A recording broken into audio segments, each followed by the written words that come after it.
to another episode of Monique's. As usual, I always say thank you to you guys for subscribing to my channel, for watching, liking, and sharing my videos.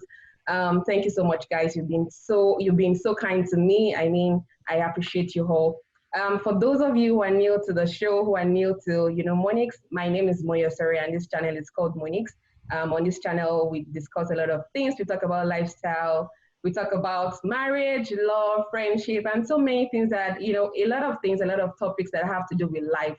Those are the sort of things we talk about. So please remember to subscribe and always come back every week, because on a weekly basis, I drop new videos for you guys. And I talk about topics that you learn a lot from. So welcome, guys, to the show. So today, we'll be talking about something very serious. I call it really serious. Yeah, it's really serious. It's a topic that has been discussed by a lot of people. Yeah, it's a widely discussed topic. And before I tell you what that topic is, I just need to say that you need to pay attention, and that at the end of this video, you need to drop your reactions, your comments, everything you might have, questions regarding this topic. Drop it in the YouTube comment section. I need to read them. I want to respond to you guys. I want to see to know what you think about the topic. And just any reactions you have whatsoever, please feel free to drop them in the YouTube comment section. So the topic we are discussing is feminism. Feminism. We are discussing the ideology called feminism. And to discuss this topic with me, I have a guest, and I will introduce her to you when the time is right. So for now, let me just give you a brief background to this ideology called feminism and the reason why we want to discuss it. So basically, I want us to discuss this topic because I feel like a lot of people have so many misconceptions about feminism. Like a lot of young ladies, especially, before asking them, are you a feminist? You see, they say, I'm a feminist. I'm a feminist. Everybody claims to be a feminist. But what I've realized so far is that most people don't even have a good understanding of what feminism is. If we just follow the bandwagon and claim to be what we really are not, or even when we really are, we actually don't know what it really means. We really don't understand that concept. And I feel like it's important for me, and it's important for me to demystify this ideology called feminism, so that a lot of people out there, especially young girls and women, can have a thorough understanding of what it means. So, like I earlier said, feminism is actually an ideology, and some people actually also refer to it as a social movement or a political movement, which actually dates back to about 1872. From the research that I did, it actually, well, I won't really say it originated from France, but I think it's actually gained momentum in France, then Australia, then it moved to Britain, then here in the US, and then, it's all over the world, in Africa, Nigeria, everywhere. People talk about feminism and feminist movements a lot. So the exact aim of feminism is actually to ensure and promote equality amongst sexes. So we talk about the males and the females, equality. And when we talk about equality, we mean equality in terms of, political, economic, personal, and social equality. So one other major thing about it is that it aims to fight against gender stereotypes, and also establish, educational, professional, interpersonal opportunities and outcomes for women just the same way as men. So I don't want to delve too much into it, because my guest is going to do a lot of justice to this topic. Is someone who really has a lot of knowledge when it comes to feminism, and she's going to, tell you a lot of things. She will tell you about the different branches. She will tell you about, the rights that feminists fight for, the different ways. If we have time, she's going to delve a lot into, this issues, ideas, topics, whatever. So now let me introduce my guest to you. I really love this young lady. She might not know. She might be hearing this for the first time. I love her. I appreciate her style. I appreciate everything she stands for. And I really know that she's passionate about everything she believes in. She's an economist. She's a development practitioner. And she's also a writer, a good one at that. She's someone who has worked with different top-notch organizations like KPMG. And she currently works with George Washington University, if I'm not mistaken. And, she's just wonderful. Like, I bring seasoned personalities to my show, So guys, welcome with me, Uma Agada. Welcome to the show, Uma. Hi, Moyo. Hi, everyone. So good to be here. Thank you so much for the introduction. You're welcome. You're welcome. So without wasting much time, I just want us to go into this session quickly because we have just, a short period of time to discuss it. So your task is to simplify feminism as much as possible, and also to let our viewers understand the major rationale for the feminist movement. Because, like I earlier said, there are so many misconceptions. So, you will do justice to all the questions, I believe. So, Uma, the first question, as you already know, is what is your own understanding of the ideology called feminism? Okay, I'll try to be as make it as simple as possible, just so that we're all on the same page. Mm-hmm. Um, for the most part, feminism is simply an ideology or a movement, as some people would understand it, that advocates for equal opportunities between men and women. And I think it also goes a little bit beyond opportunities. It's more about access. Let's use the word access to opportunities, access to equal treatment, access to social rights, political rights, and all of this just come together across like economic, political, and like social fronts. It's less about equal capabilities in terms of everything a man can do, a woman can do better, or some of all those cliches that we hear. It's more about access to opportunities that allow us to then maximize our individual or collective capabilities as women and men, respectively. Okay. Okay. So one thing that I gained from your description of the ideology is that it's more about access, like equal access to opportunities and rights, for both men and women. Okay, excellent. So, okay, next question says, are there different forms or branches or types of feminism? Someone like me, before I studied, about feminism in school, I didn't know much. I felt like feminism was just about, a woman being able to do what a man can do, a woman any of the same pay for the same kind of job as men. So please, could you educate our listeners on the different types of forms or branches of feminism? Awesome. So feminism has evolved over time. The idea of feminism has come a long way from what it used to be in the 20th century. And somewhere along, I would say like the late 90s, we started finding that different schools of thought were breaking out from, the central feminist movement or central feminist ideology, as whatever, however you want to put it.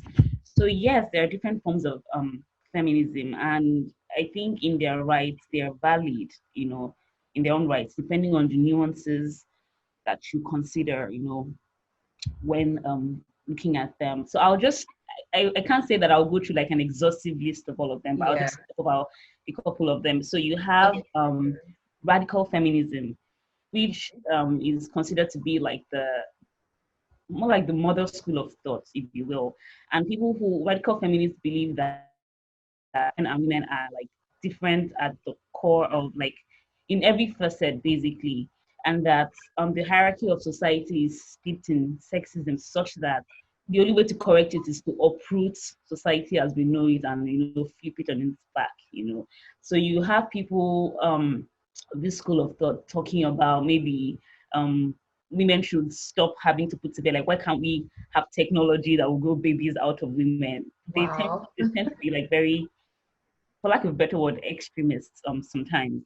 Another example of radical feminism is what we call separatist feminism. And it's like a sub school of thoughts within like the radical sect. And they basically believe that men and women are um, so different sexually, physiologically, just like in every regard, and that it's impossible for a man to be feminist or to, support feminism. So it's just like we are women, we're on our own, we're doing our own thing. Nobody else understands, nobody else can be us, nobody else can help us, nobody else. and that's radical feminism, just in a few sentences. And then you have ecofeminism. And ecofeminism basically believes that the root causes of dominance of males over females is sourced from or comes from the same source as the things that make people or men plunder the environment. So basically, that need to dominate others that are not them creates, feminism. It's not feminism, sorry, sexism or misogyny. It also fuels the need to conquer, the environment when it comes to like exploration and everything. So it believes that in order to fight feminism, it has to be beyond just the women. It's also like the environment that the women thrive in. It's also like the air we breathe and whatever. So people tend to view it as a more spiritual branch of feminism, if you will. And then you have socialist feminism, for as another instance. This school of thought believes that capitalism as a whole in itself propagates sexism, and that's when you start talking about men dominating the business world, having better access to finance, having better access to capital, digital infrastructure, having better access to pay. And so basically, they believe that for you to be able to create like a turnaround, socialist ideals would be better, where, that collective economic wellness of women is, strived for. You have liberal feminism, and this is what we also call like the individualistic feminism. Liberal feminism focuses more on, political rights and legal reforms that can then allow women as individuals the agency, and I would try to contextualize that word, but agency that they need to then do whatever they desire to do, right? So if I'm a woman and I want to be educated, then there should be the legal platform or the political policy or whatever that enables me, to gain access to the education that I want.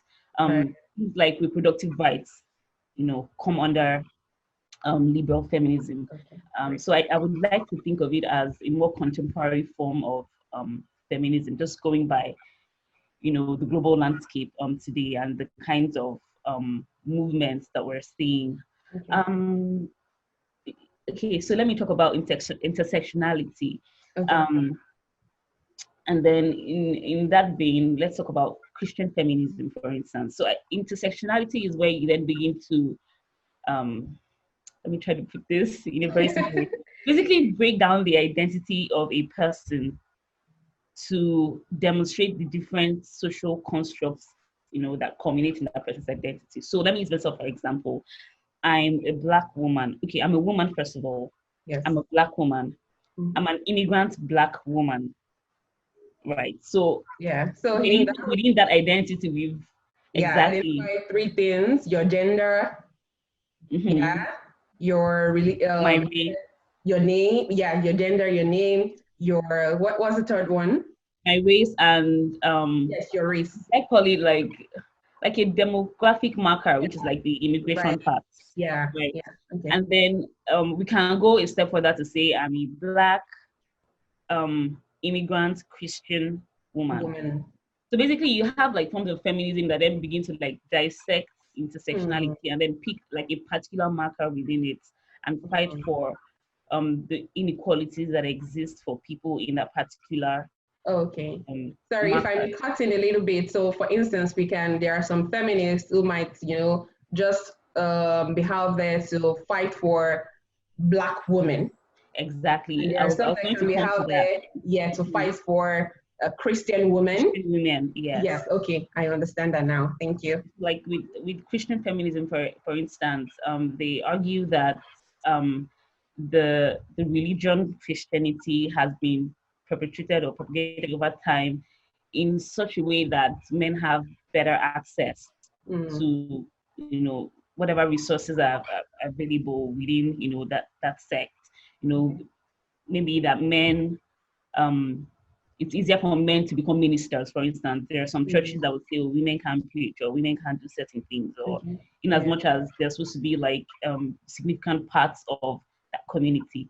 And then with Black feminism, I think it's also called womanism, if I'm not mistaken. He argues that like some of um, the factors or the causes of racism also perpetrates, you know, sexism, and that a Black woman, for instance, would have it worse than a white woman. So like there are certain factors that create even more more discrimination or exclusion for women of color as opposed to their white counterparts. Uma, if I may, I don't want you to dwell too much on this different types because we still, we still have a lot of questions to answer. Yeah, but let me just quickly reiterate.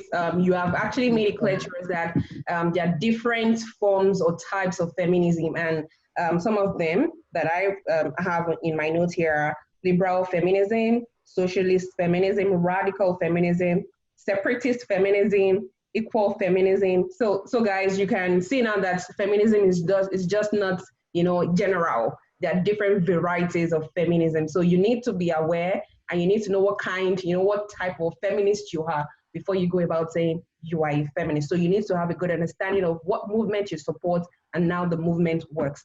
So before you answer the next question, I just want you to talk a little bit more about the radical feminism, because I feel, a lot of people, you see them say, oh, I'm a radical feminist. I am a king. Even though I'm a woman, I see myself as a king. And you even, these days, you see a lot of women on Instagram, social media call themselves king, whatever. I don't want to mention names here. So please clarify a little bit more, or just explain a little bit more what that radical feminism is about.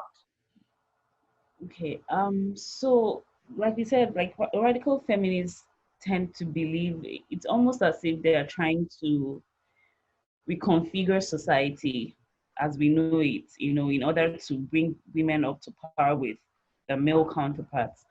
Okay. But what you're seeing, like in the popular landscape, like economically or socially or whatever, pop culture, is I'm trying not to like generalize, but what you see is largely a group of people who see feminism as an opportunity to subjugate men.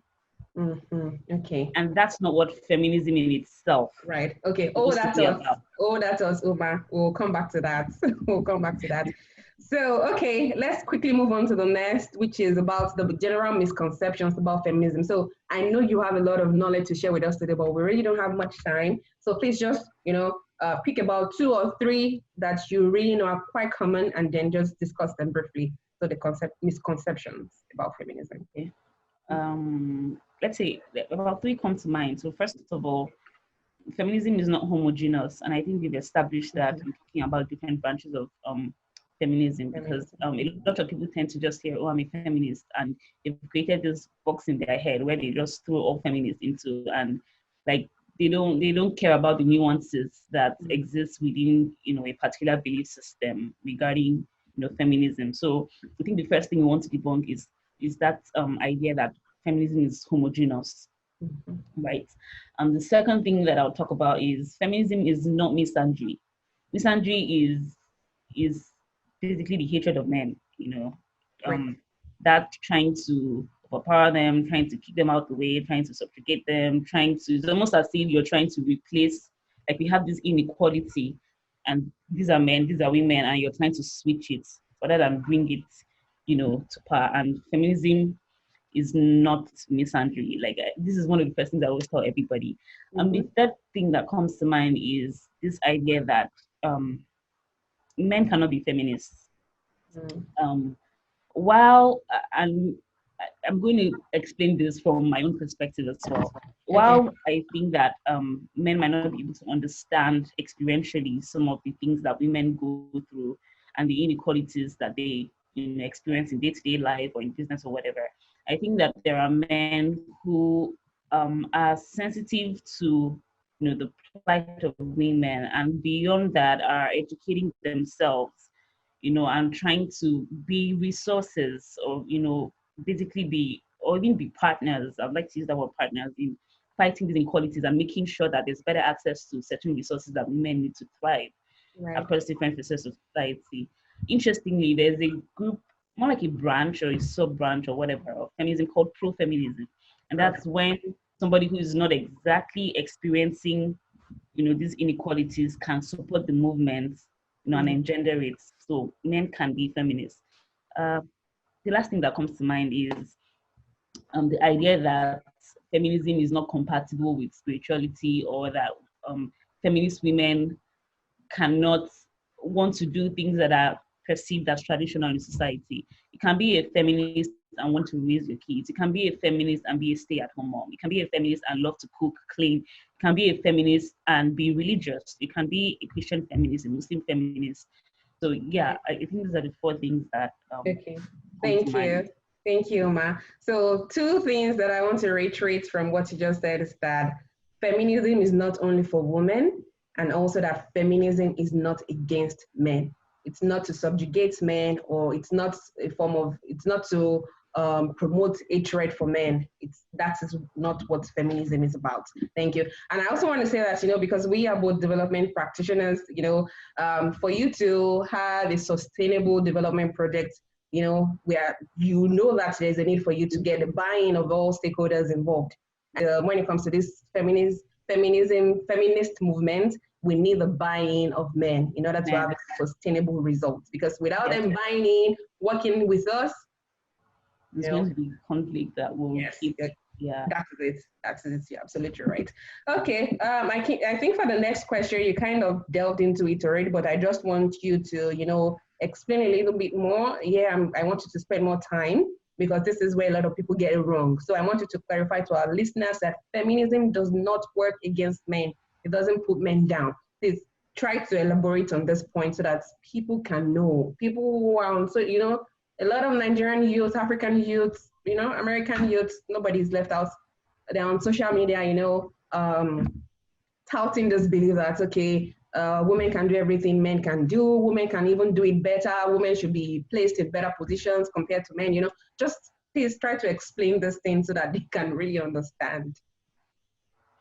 Okay, I think it's very important for us to keep in view the words equal opportunity. That's the central theme that that kind of sits as the watershed for feminism. And when you lose sight of it, then it becomes easy for you to start getting radicalized or to start missing the entire point, and making it more about your feeling, your personal, I don't want to say your personal experience, but just making it more about your biases and prejudices, let me put it that way, as opposed to, what the idea is supposed to really be about.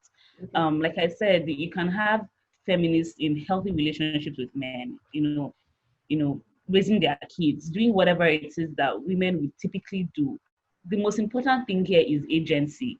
And agency, loosely speaking, is your ability to make a decision for yourself as a woman and be able to act on it, right? As opposed to having other people's opinions shoved down your throats. Now, we understand that historically, men have been perpetrators of sexism and misogyny and, all of that good stuff. If and when, if and when you find yourself in those situations, then the feminist movement will call, or feminists will call such men to order. It's almost as if you're dealing with the person being used as an instrument, perpetuating a system that shouldn't be, as opposed to the person in himself being the enemy. And I hope that people are able to understand where I'm coming from, right? So if, for instance, let's talk about the recent movement against rape, right?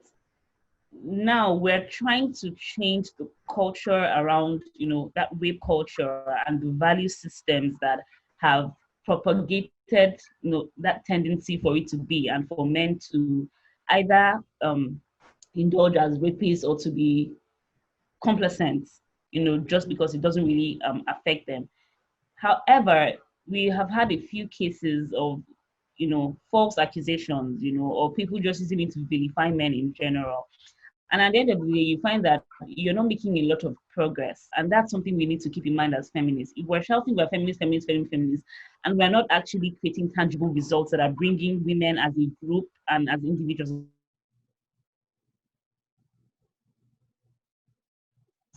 questions about what we're really saying and what we're propagating.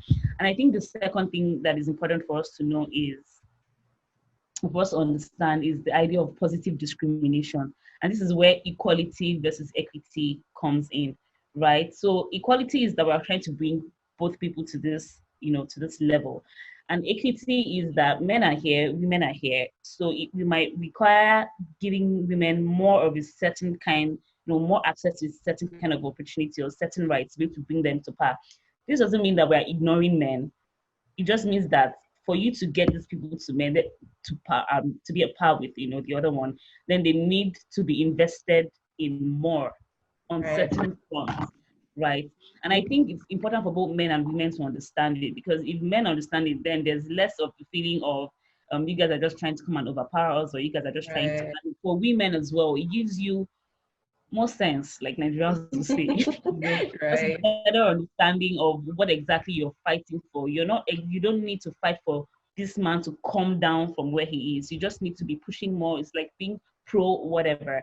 And then for whatever prejudices or biases or ills, societal ills, that have been placed there, that have, been fueling this system, we can then fight to bring those ones down, not the men in themselves. And I think it's really important to think about these nuances when you're thinking, talking, or acting as a feminist, so that you're sending the right message home and we're actually creating, impact.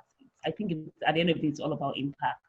I hope I was able to do. Yeah, thank you so much. So quick one, I just want to slide this in. So I know that there's a branch of feminism, or an arm of feminism, that is targeted at men's liberation. Because we also have, just the same way there are stereotypes for women, we also have stereotypes for men. Because who says compulsorily the man must be the one to provide for the home? Who says compulsorily the man must be the one to change the tires? The man must be the one to change the bulb? All those masculine roles that we have, identified as men's duties. Like, do you think we should actually, feminism should also look into that, like really push for men to be free to do what women do? Like, if men want to be a stay-at-home dad, they can be a stay-at-home dad. They can choose to take care of the, reproductive aspects of, family life. Do you think we should also push for that? As well, I don't know if you're a feminist, but as generally in the that, do you think we should push that? Okay. The concept that comes to mind, or the word term that comes to mind for me, is gender synchronization. Okay, great. And I'm sure you're familiar with it as development practitioners. When we design or looking to implement projects, especially that like through a gender lens, there's this recent push that we have like in the practice for gender synchronized approaches. And that's like the approach that doesn't just focus on women, because I don't want to misquote this law, but you know how like Newton's law, whatever, about if there's an action, there's an equal and opposite reaction. So I think there's also almost always that flip side, right?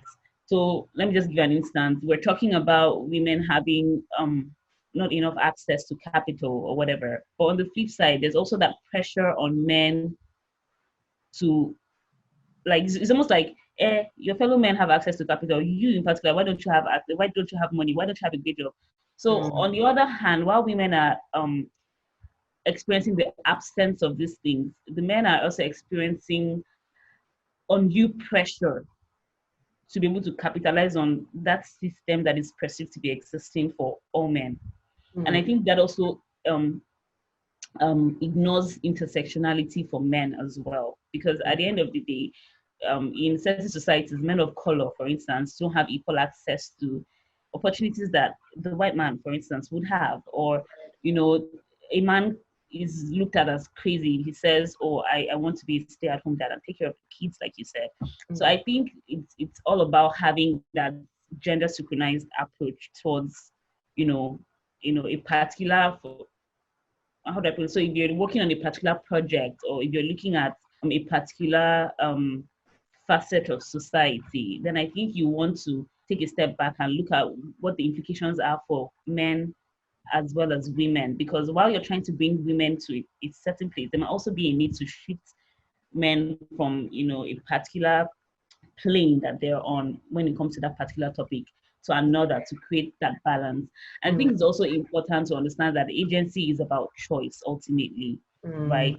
And I tend to advocate for that policy slash legal like enabling environment so that people can be whatever they choose to be and have the opportunity to be whatever they choose to be.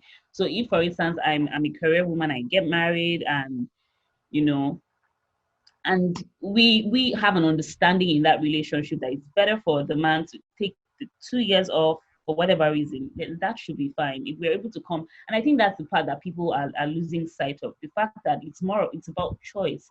And it means that if both of us are in a relationship or have understanding as partners, then we should be able to weigh the pros and cons, you know bearing in mind the dynamics of our own relationship and what works for us, and making sure that we're maximizing or optimizing our capabilities in that relationship. Right. Which means there's no formula a lot of times for like family life or whatever, when you're looking at it from this social construct. And people just tend to want, like, all feminists should stop cooking, all feminists should stop doing this. And yeah, and that's where I think the problem begins to Thank come. you so much, Yuma. I mean, I would have loved us to go on and on and on, but we really don't have time. But in the next 2 minutes, I have some personal questions that I want to ask you. Okay. Don't worry, I'm not throwing you under the bus. So, are you a feminist? Yes, I'll say Okay. that I'm a feminist. Okay. So, what are the values you believe in as a feminist? Um, I think my Or what are belief. you fighting for as a feminist? So let's say it's Equal just access. okay. Equal access to opportunities, Okay. equal access to respect, to rights. For me, it's all about agency, the freedom to choose, and then having the enabling environment to be able to um, create value from my choices. Because if I choose to be educated and I don't have access to education, then my choice doesn't really mean much in the grand scheme of things. And I think that's what it's about for me. And I'm very big on partnering with different stakeholders, Okay. the men, the government. Because if that doesn't happen, then it just becomes more and more division, more and more factions, and less progress for everybody. Okay, thank you. So you kind of answered this already in the course of speaking about answering the previous questions, but I just want to probe a little forward further. So as a married person, as a married woman, would you claim equal rights with your husband in your marriage? Let me just give it a little bit more explanation. So in marriage, and I know you're Christian. There's this, I don't know, I don't think it's in the Bible, but a lot of people say that, okay, the man is the head of the family, the man is the head, the woman is the neck. So would that be the way it will be in your own marriage? Like you have to be the support system, not necessarily the head in your marriage? So I don't know about that head and neck analogy. I've always just I've always just had an issue with it. But Yeah. as a Christian, I don't think that my Christianity is incompatible with my feminism. I think there's a scripture that says that women should submit to their husbands. And I think that those two can actually coexist. I interpret submission in that aspect to be like just relegating certain decisions to the other person. And I think it's common sense. Like in every organization, there's a CEO. That doesn't mean the COO is less important. That doesn't mean the managers are less important. That doesn't mean the shareholders are less. It's just about having order. And I think I would like to think that that's that's what God had in mind for the family. It was more about order than delegating roles and functions. And interestingly, I had this conversation with a friend. I think yesterday, and she was talking about how another of our friends was just talking about how she's had to um, basically not take certain decisions and just leave certain decisions to her husband, not because she has something in her head screaming submit, but because she just lets him handle certain things, and he asks for her opinion on something, and she says, well, I think whatever you decide, this particular matter is fine. And for me, like I told her, I think it also spoke to trust. And if for me to marry you, first of all, I love you, I respect you, I understand your ability to take certain decisions, and just the value systems and the motivations that drive your decision making. Mm. All things being equal, sometimes I'm just like, okay, take care of this thing. Like, I trust that you can handle this thing because I know how you function, how you think, right? I know that you have my best interest at heart. And that's the way I understand that submission, whatever to be. Mm-hmm. Yeah, I think I've done justice, hopefully, to it. So Yes, you again, have. You have. Thank you so much, Uma.